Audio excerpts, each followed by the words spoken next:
Good evening, ladies and gentlemen. The dollar is burning out, and that's the sad truth. You probably heard in the news what's going on in relation to the BRICS society, where you've got Brazil, Russia, India. We'll get into that in a sec. But they are joining forces to not trade using the US dollar. So let's look at the perspective. You've got inflation happening in the US. You've got high interest rates happening in the US. The US owes around $31.5 trillion, which according to July the 1st or around that region, that is really the last moment they have until they have to start paying it back, or they could effectively default. Which leads me to the next question. With all these countries joining forces and not using the dollar, why isn't the US doing anything about it? We know that there's a retaliation. In my opinion, the only way that the US can really stick it to these emerging economies, because you've got to remember, guys, the countries are part of the BRICS. They are emerging economies. That's why Japan, even though one of the US's allies, is now starting to buy oil from Russia. But it's a developed country, so it's not part of the BRICS. Now we got word that Mexico is stepping in and doing the same thing. It's an emerging market. And that's next door to the US. So love thy neighbor kind of story. Lots has been happening today. You got the CEO of JP Morgan coming out and writing a letter to all the shareholders, giving them his opinion on where he thinks everything is going. And he's trying to make them aware that, don't worry about things. But at the same token, you got one of the analysts at JP Morgan suggesting that this is the calm before the storm. Now, let's just put things into perspective for a second. If the dollar was to collapse, do you understand what the ramifications are if that actually happens? Happy days to Bitcoin, because people will seek alternatives. But this is the one thing that's got me. You've got Chinese that are big buyers of US bonds. What are they going to do if that collapses? Is that why the bonds are starting to come out? Are they starting to get rid of it all? You've got to really say to yourself, if I was the US, what would I be thinking if I've got all these emerging countries getting ready to try and screw over the dollar? Well, until they start trading coffee, orange juice, all the main commodities not in dollars, then dollar ain't going to have a problem. But the sheer speculation of these countries just stepping together and effectively saying, forget the US, we want to start using our own thing and create a new currency backed by gold, given that gold has now successfully taken out the $2,000 mark, you're left there thinking, you know what, maybe things are starting to hit the fan. In tonight's video, or live for the better word, I'm going to break it all down for you just to get you aware of what to be mindful of from a macro perspective. So, let's have a conversation, guys. Okay then, so Bitcoin saw a little bit of flavor today in the New York session. We were waiting for that VWAP, and they came down and attacked that bad boy to only reverse back up again. All right? Now, if you were in that live stream, you could see that where we were trying to break down the logic of certain areas in Bitcoin. But frankly, for what they gave, they've only made it back up again. Okay? This is a classic 5-minute strategy that you can exploit using the hybrid system when price moves away from the moving average. Remember what we said? We said that as long as they stay beyond this cloud zone right here, my bias is to favor lower prices, and this is where we were getting the test. They did come back up again. Guys, listen, this is what happens in trading, all right? NASDAQ is the equivalent of Bitcoin in terms of volatility, in my opinion, all right? It will make a break to the downside and then instantly reverse it back up again. That's what happens with volatile assets. So you've got to program this in with your risk management when you say, you know what, I'm going to take a short. Where would I expect Bitcoin to go if it's going to try and stop run and take out other traders' orders? Because that's what happened here with the violet vector candle. You see the two violet vectors. We were waiting for a red vector. The red vector came in and tapped that 200 EMA, but it didn't finish lower, suggesting that they might not be done with this drop. They retrace back up, recover the vector candle right there, and then they continue with the move even lower and take back the vector candle regions inside of this zone. Go into the higher time frame and go on the hunt for vector candles. Go and try and find where they could actually recover. And you can see right here, we've got vector candles. So if you started your trading day in the morning, you would have seen this big move to the upside, and then price stabilizes, and then of course it rolls over. This is how you map out the context of what you could be trading into. Okay, but so let's put things into perspective for a split second. All right. Jamie Dimon, CEO of JP Morgan, puts it clearly that the banking crisis will be felt for years. All right, cool. Look, this banking story has been a bit of a problem for the US. If anything, it's all about trust, because quite frankly, people don't trust banks anymore. That's why they're moving their money over to money funds. That's why those are a much safer option, and they've got better returns than banks themselves. That's going to be a problem for banks if people aren't actually depositing money into banks, because the banks then can't do nothing with that cash. Okay? Now, going over to what this guy said, JP Morgan, one of the analysts, he's saying that the stocks are in a calm before the storm, and he makes reference to the volatility index, which I'll introduce to you right now. So, when we go into the volatility index, it says here, in his view, the inflows into stocks over the past few weeks make little sense and were largely driven by systematic investors on a short squeeze and a decline in the Chicago Board of Trade Volatility Index, or VIX. So let's go to the VIX for a split second to understand what he means. Right, where we at? So this is the volatility index. Now, this is the relationship, or should I say, the put-call ratio. So if anyone that trades options will know that puts means that you favor lower prices. Calls means you favor higher prices, all right? And they use this chart to gauge the idea of where investors' heads are at, okay? Now, the rule of thumb says when it's high, you buy. When it's low, you hold or wait out, okay? Now, whenever it gets above 30, that's where you start buying, because that's when the marketplace is at their most fearful, okay? You buy at the lowest point. So when prices are dropping, this bad boy will be trading above 30. Now, if you zoom out, you see how volatile it's been. You had, of course, the 2020 coronavirus. That sent it to a wild reading. If you were able to grab stocks when this volatility index printed at 90, what was it, 100? Oh my days, you would have smashed it apart. You would have ripped it, because that is where traders were at their most fearful, because the market was collapsing. And this is why the volatility index right now is not being challenged, but they're trying to make sense of when are we going to understand where traders' heads are at.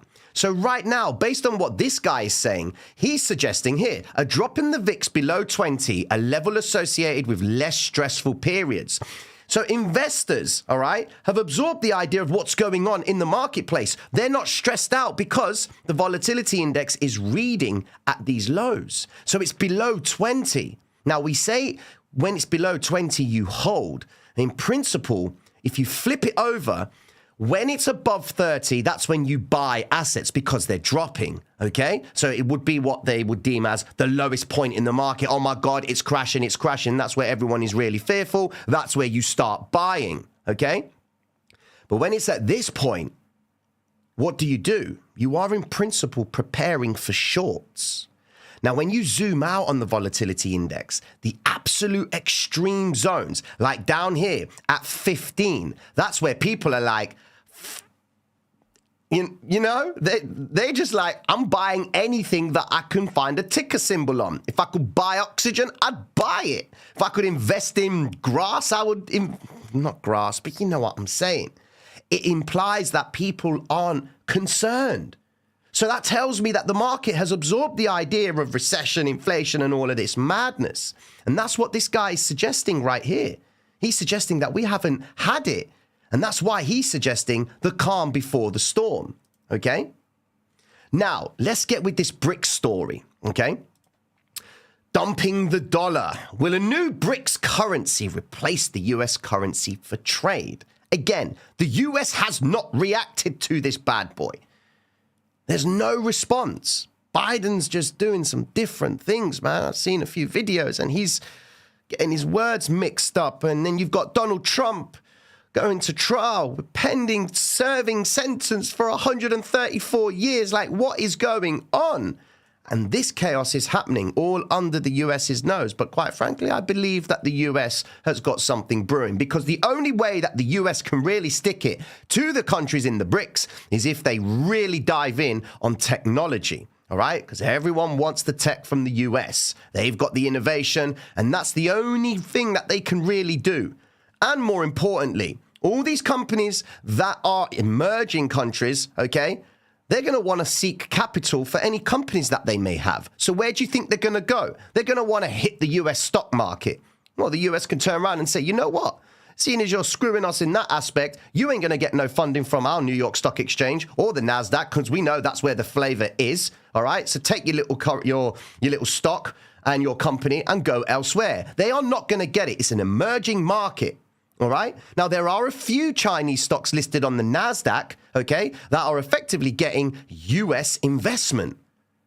Well, what if the US turns around and said, get them off? Done. You are not allowed to trade anymore. That's going to cause a little bit of chaos. But then as an emerging market, they could then eventually become one themselves. They could recreate the NASDAQ or the Nikkei and they could start something themselves. And this is where it is. It's on a fine tightrope right here. Okay. Now, of course, the people in the BRICS, remember, it's an acronym, all right? So Brazil, Russia, India, China, and South Africa, sorry. Now we've got Mexico potentially stepping into it. Now, Mexico, of course, relationships with Mexico ain't doing so well. So the idea is, what better way to screw that and start joining the BRICS? Now, listen, one of the, not heavyweight, well, yeah, let's say heavyweights, okay? But Saudi Arabia, in my opinion, could be the next player. Look what Saudi Arabia is getting up to. Saudi Arabia are disclosing certain investments and buying out certain firms, okay?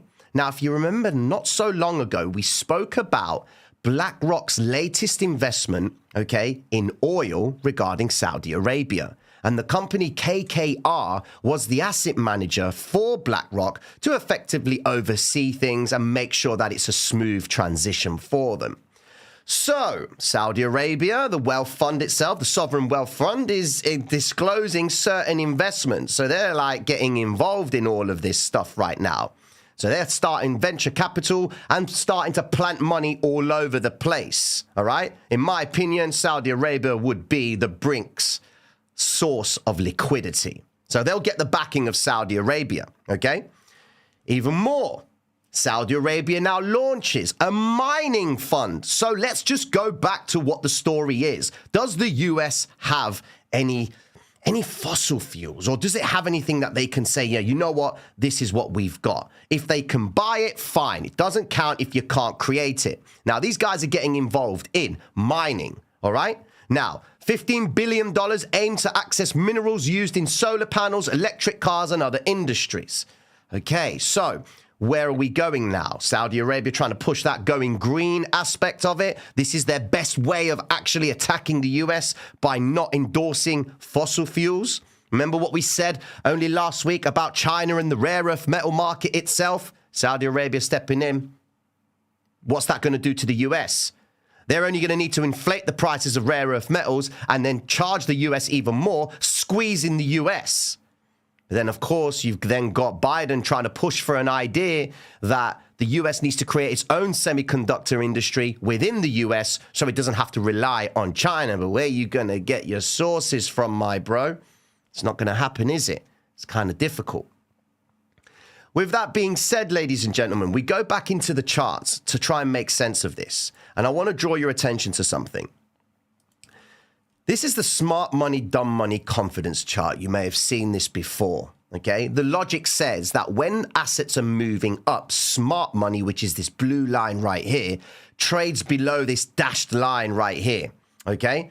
So when the blue line is below, it means assets are moving up because smart money is selling into retail, which is why this guy right here is suggesting that what's going on is a short squeeze. Where did he put it? Here we go. make little sense, were largely driven by systematic investors, a short squeeze and a decline, okay? That's what they're suggesting, okay? Now, based on this chart right here, something weird is happening. So we know that when smart money is down at these area extremes right here, it means that they're selling to retail, okay, as price is going up. Cool. Then when it starts to roll down, it appears at the highest point because that's where they are buying from retail. At the same time, when retail's confidence, which is this red line, is high, prices are rising. People are buying as prices are going up. Smart money is selling into that, okay? But when we actually look at the chart right here, starting to see something different. Smart money is still around the extremes, where naturally we would be expecting price to be dropping. But smart money confidence is coming down, prices aren't coming down, and confidence in retail is starting to go back up into another extreme.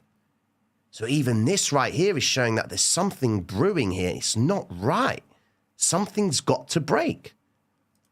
We go back into assets across the board, and let's just have a look at how things have fared off. Firstly, let's go to the dominance of the dollar to understand where the madness is. Now, dollar is breaking down, all right? Now, if we actually look at the way dollar is trading, you can see it's broken a certain, this is on the daily chart. Let's just go to the 1 hour time frame. This was dollar's last area of support, okay? Because it was on the principle of a green vector candle where they originally had moved from before. So if they can't hold this area, it means that dollar is going to start working its way lower. The next area right here, which was at the low of this W formation, would have been the last point that they could have bounced from because that was the last area as well as support because it was the structure of a W formation. Now it's broken that. Where does that leave us? It leaves us to the next vector candle zone right here, which sits at 100, okay? If all this hype with what's going on regarding the BRICS and everyone wants to start paying Russia and what have you, dollar is going to see more and more pressure to the downside, okay? There are no more rate cuts in this coming year. Even JP Morgan said it. A couple of when he wrote to his investors, he suggested that recession in the US won't hit people as bad because of how much assets have appreciated.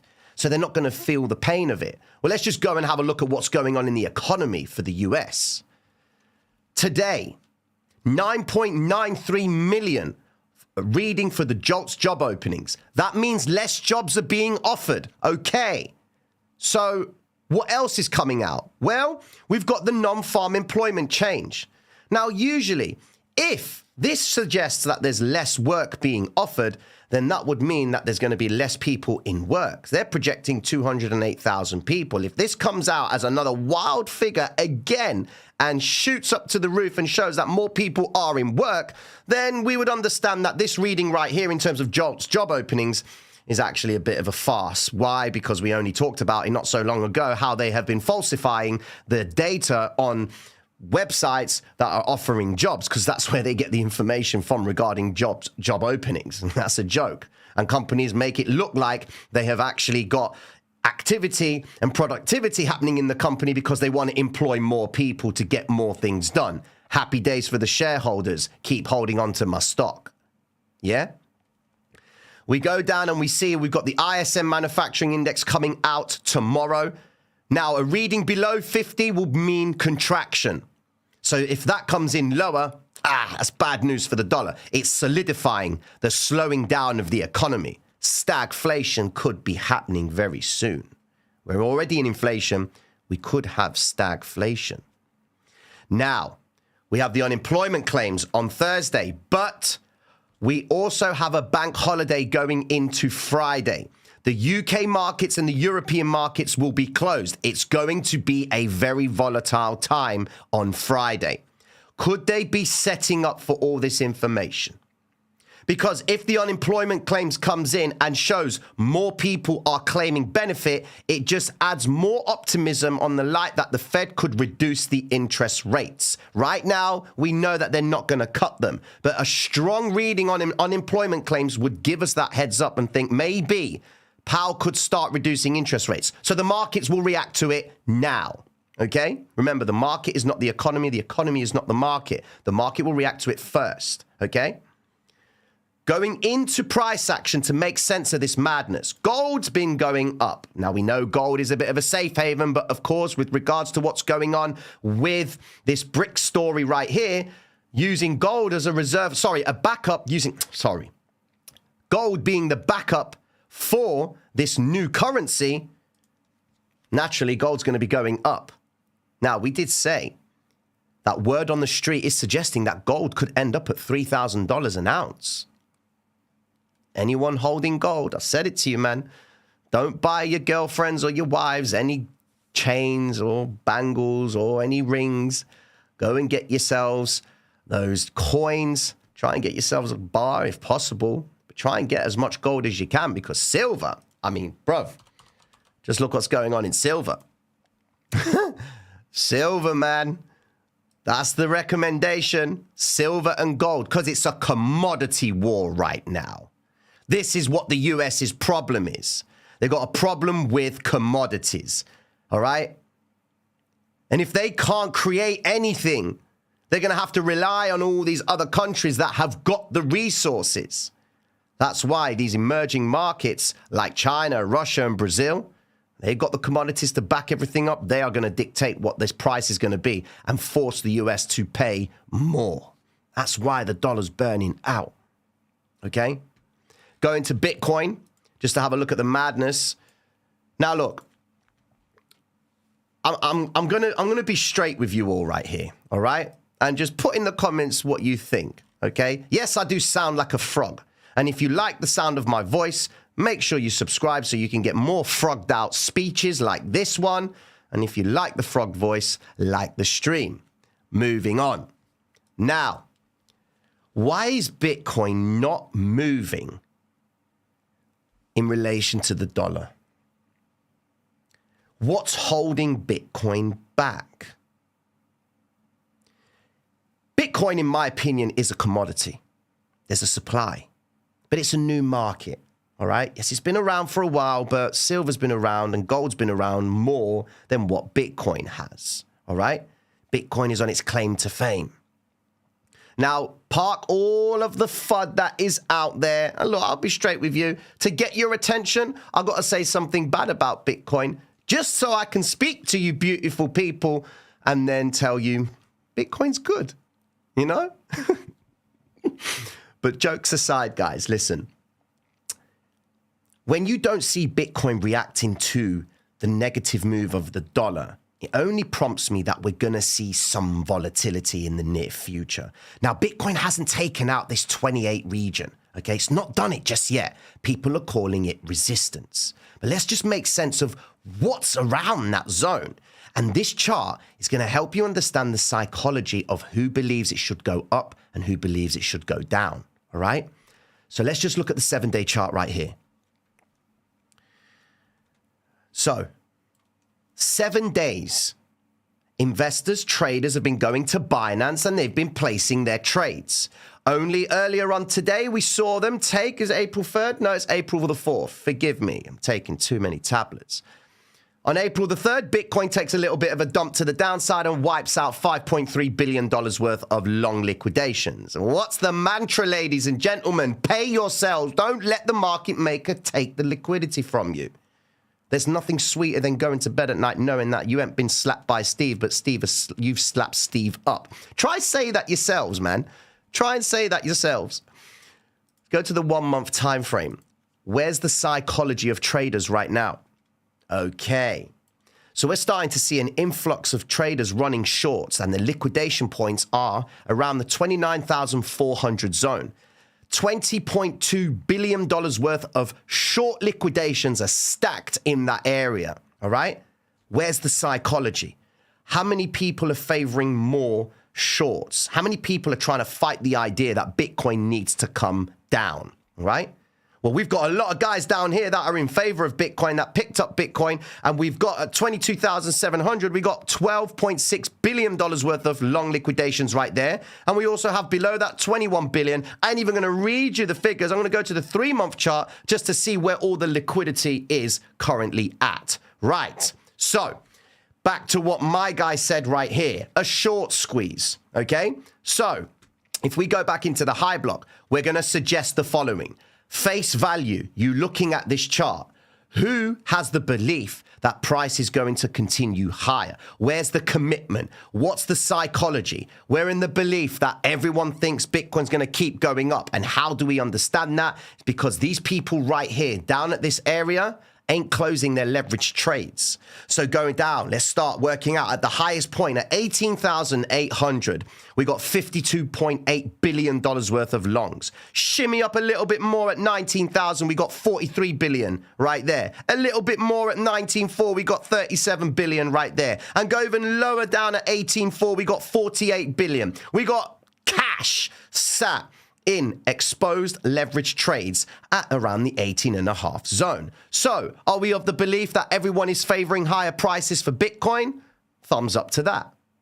Going into the shorts, we've got this little area right here at 29.4, which has collectively $44.8 billion worth of shorts. Going up to that, the 29,800, we got $22,400 worth of, $22,400,000,000 worth of short liquidations, which leads me to the following. You've got this area here, all right? And then you have this area right here. If they're going to go down and eat some of this liquidity to change the psychology, they're either going to spike price up and eat the short liquidations and commit more people to go long, or they're simply going to drop from this area and start trying to test traders' intentions at adding to positions. So where do I think Bitcoin is going to go? In my opinion, going into the higher timeframes, we still got this problem of price at the 800 EMA, all right? As long as price stays above the 800 EMA, my bias is Bitcoin could move higher to come into this area up here around the 30K, 32 zone. Why? Because this is an area where they last sold from. So logically, we would want to go back there to see if we can grab more interest up there. People are running shorts on Bitcoin, hoping it's going to roll over, but they get caught out. And that's what this area is all about right here. People are trying to make a decision. But this is the daily time frame, all right? You give me a smaller time frame, I have no objection in telling you where Bitcoin is going to likely end up. We did it earlier on today, purely on the principle of the 50 EMA. Just look for vector candles on smaller time frames. That means you're going to be in trades for less time. Don't look to the daily time frame and wait for Bitcoin to try and break up towards the 30K mark. And then whilst you're trying to go long, Bitcoin's just taking a nosedive and you're getting shaken out. And Bitcoin has only managed to come down towards what? 27. And you're like, oh, but you said, bro, you said. Look, trading's about responsibility. If you can't claim responsibility on the decisions you make, trading is not for you, man. Come away from the game. Someone put a comment. Just buy stocks in the S&P and just sit back. Well, all of you do that in cryptocurrency. Trading is a hard endeavor. I say it. It's the hardest, easiest way to make money. You got to realize that as soon as possible. This is not a little man's game. You got to have balls to play this game because you got to have belief in yourself. You genuinely have to believe, right, I've got a set of confluences. How many are going in or getting active right now? I'm going to place a trade on that principle. If I've got a list of 50 confluences and only 2 come into play and my trade works, does that invalidate all the rest of the 50 confluences? No, it's just at that point in time when you decided to take a trade, 2 confluences that you look for worked out. So what do we need to see Bitcoin do from here? Well, given that Bitcoin hasn't gone up because the dollar has dropped aggressively, this is consistent with accumulation. Again, as long as Bitcoin manages to stay above the 800 EMA, I'm only favoring higher prices. If Bitcoin does break beyond the 800 EMA, because the last time Bitcoin came to the 800 EMA was all the way up here, okay? And what did it do? It was trading below it, so maybe now that's not the right chart to use. Let's go to the 4-hour time frame to see where was it? 800 EMA. Here we go. Here's an example of using the 800 EMA. This is the 4-hour time frame, all right? Look at that blue line, 800 EMA. You want to see it, test it, and go back up, okay? There's your test. right here. So you're waiting, you're getting ready to buy because you're thinking, okay, if it can break this point right here, fine, I'll try and buy on the idea of a momentum trade, okay? Try and take advantage of it going up. So you set limit orders right there. You're trading above the 800 and the logic says you can hold the 800, happy days. Then what happens? Bitcoin comes down, tests the 800, perfect, confluence 1, have I got it? EMAs moving upwards. Cool. I need more information. It continues back up. I haven't seen price break above the 50 EMA cloud and close strongly. Remember what we said about it on the 5-minute time frame earlier on in the live stream? The same principle applies on higher time frames, but you've got to give it a bit of time to work because you're dealing, each candlestick you see is 4 hours. So you've got to wait and just look at how you would have been able to understand the fact that they couldn't get above this 50 EMA cloud was enough information for you to understand that you might be coming down. And then it rolls over and breaks the 800. What do you wait for from there? Okay, is this move sustained? What do you wait for? Drop the retrace. There's the rejection, and then Bitcoin takes a tumble to the downside and continues to move away from the 800 EMA. That's how you use the moving averages. And even if you want to play it like that, yeah, it's easy saying it right now, but I'll give you clues into how you could have worked it out. Let's just go back into this point right here, okay? Look at what the 50 EMA was doing. So already the 50 is giving you information. Now, inside of this candlestick right here, you'll see very shortly when it changes. See that there?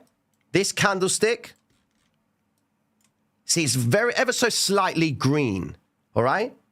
That right there is a stopping volume candle. So when you see that happening at the moving averages, and it's not following through, remember, look, they had a candlestick that was green a few moments ago in this candle, in the 4 hours, sorry. That was green, okay? That suggested everyone was going long at that point, but it got pulled back. And when they pull it back, it's so that they can trigger orders, get the guys to go long, activate their liquidations, their margins, all right?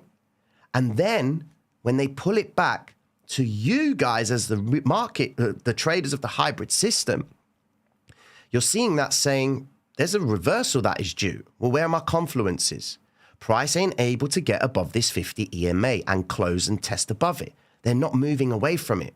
So maybe this vector candle right here could be a point that I could trade into. They need to break down lower. And then, of course, you can see it breaks down. But we demonstrated that today in the live stream on the idea of the power of the cloud.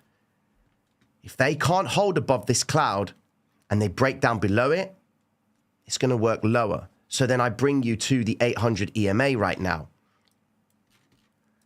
Where we at? Let me know if you're enjoying this, ladies and gentlemen. It's like a little bit of a school setting in tonight's video.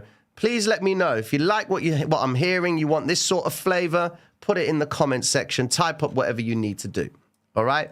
But that is awesome. Mike's going to call me out for that on whatever you need to do. I'm not really clear with the way I say certain things.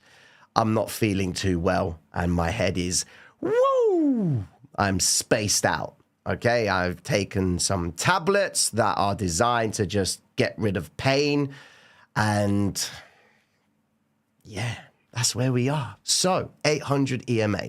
I've got focus when it comes to the charts. Don't get it twisted. 800 EMA. Cool. Here's something you want to be looking for. All right. Notice that as long as price stays here, the 50 EMA gets closer and closer. All right. When the 50 sits at price, zero volatility. Something's brewing. That gives you more information about this area. Because Bitcoin could actually collapse and it could drop back down. Okay? Now, this is something that I've been watching with the Patreons of the channel. And if you haven't checked out the Patreon, do yourself a favor, go and check it out. What you get in there, in essence, for the value, it's huge. Go and check it out. You get to be part of the market makers over there where we do updates on certain strategies within the hybrid system. There's lots of strategies. It's about helping you. My goal is to help you find out which one works for you. Okay? Now, this little gap here is what's got my attention. So I've got a criteria. I say to myself, right, Bitcoin still above the 800 EMA. Should I run shorts? Well, hold on, Tino. Look at this big green vector candle down here. It's going to come back to the vectors, isn't it? Yeah, okay, cool. Well, where's the invalidation of the zone? Well, how likely is it going to break down? Well, I don't see no vectors happening in this area, and I don't see volume dropping off. I see the dollar dropping and Bitcoin not moving up. I see gold making a super move to the upside, yet Bitcoin ain't doing nothing. I'm only geared towards the idea that Bitcoin is going to do a surprise move up, okay? Again, go back into the logic of this smart money concept. It's not behaving as normal as you would expect. Prices are moving up. Confidence in retail is moving up. The volatility index ain't giving us what we need right now. People are not scared about what's going on. And we have another little vector candle region that needs to be finalized. So the principle would say that if this vector point is cleared, that would mean if it continues lower, then that means assets are going to keep going up until this vector point is cleared, because we are then in the most confident time in the marketplace. It's kind of hard not to be. Just look at oil. Obviously, they've got a gap there that we need to see and get realized. Okay, so we've got to be careful with oil if you're trading oil futures. We're going into assets like Tesla, still holding out. Here we go. Got the 50 EMA flavor right here on Tesla. They've closed a little bit of the gap. There's a little gap here that was closed. And we got some more gaps, but we've got this big bad boy gap right here. Now listen, if the problem with the dollar sustains, it's going to hurt equities. It is going to hurt them. The slowdown of the economy is going to hurt equities. This is why word on the street is saying, sell into the rallies. Because when you just look at the S&P, given that Bitcoin does have a positive correlation to the S&P, we see some very interesting behavior, all right? If Bitcoin goes up, so does the S&P. Well, if the S&P goes up, so does Bitcoin. And we've got sideways flavor right now. Is it a W formation, Tino? Oh, maybe it is. But what if it's an M formation, Tino? Which one is it? You can see the treachery of the marketplace. They're not trending. There is this accumulation. This here is a banking crisis. This here is inflation. This here is the word recession. This is the BRICS. This is all the shit that's happening in the US right now. And it's being priced into what we call a zone. Whatever way they take, ladies and gentlemen, given that the main heads on the street are suggesting, yes, the market's going to be crashing. It's all going to go to the shit. It's going to go to the pan. You've got to be careful. You got to hedge yourself. Money's being removed from banks. It's going to money indexes. You know, buy gold, buy silver. All right, cool. How is that going to help me? Gold and silver. You can see what they're being used for. We know silver carries massive components in technology. We need it. Gold, same story. Then you've got a list of other rare earth metals, but the most common ones are gold and silver. All right? Commodities, oil, war, tensions, commodities is where it's at. So if you have a portfolio of stocks, you want to be getting involved in companies that maybe mine gold, because the value of gold right now is shooting up. Maybe you want to get involved in companies that deal with silver. If you don't want to trade the futures of silver, where you're trading the spread, where you literally go onto an exchange and just buy and sell, cool. Go and invest in companies who deal with silver. What's the outlook? Talking about silver being $500. Bruv. It's at 24 right now. What do you want me to say? $3,000 an ounce for gold. But Bitcoin ain't moving yet. Bitcoin will have its time to shine. I hope this live stream or video, however it's going to be, listen to this guy's voice. I hope it served its purpose. Yes, the dollar is burning out, but the US has not responded just yet. And if the US responds, then what's it going to be like? Because these are only emerging economies. Now, the only problem that we've got is if Japan, and given it's one of the allies that has stepped up and said they're going to be buying oil from Russia, that's one of US's allies right now. And that's a developed market. That could lead to a problem. But remember, If the yen is too strong, the Japanese yen, if it's still too strong, that's going to hurt their trade. But then if you've got a really inflated dollar and the value of it is zero and it has no purchasing power, that means we need to start printing more. Different story. But when you come to make a decision about investing in these sort of times, okay, it helps to understand what commodities are doing, because they're going to increase, because in essence there is a supply and there is a clear demand for it. Oil is going up. Gold is going up. Silver is going up, okay? When you've got markets like the S&P and the NASDAQ, which are just choppy as hell with no clear definitive direction, that there is an area for you to say, you know what, bruv? I'm going to sit tight. Maybe cash is a good position. Maybe not in dollars. That's when you start looking at the pound, maybe the euro, okay? But it all depends on what happens, ladies and gentlemen. Once this brick starts getting the party started and the US then says, you know what, we're going to retaliate, that's when it's going to get very interesting, all right? Mad love and respect, ladies and gentlemen. Have yourselves a lovely evening, and I'll be checking in with you all tomorrow morning. Take care of yourselves, gang. Peace.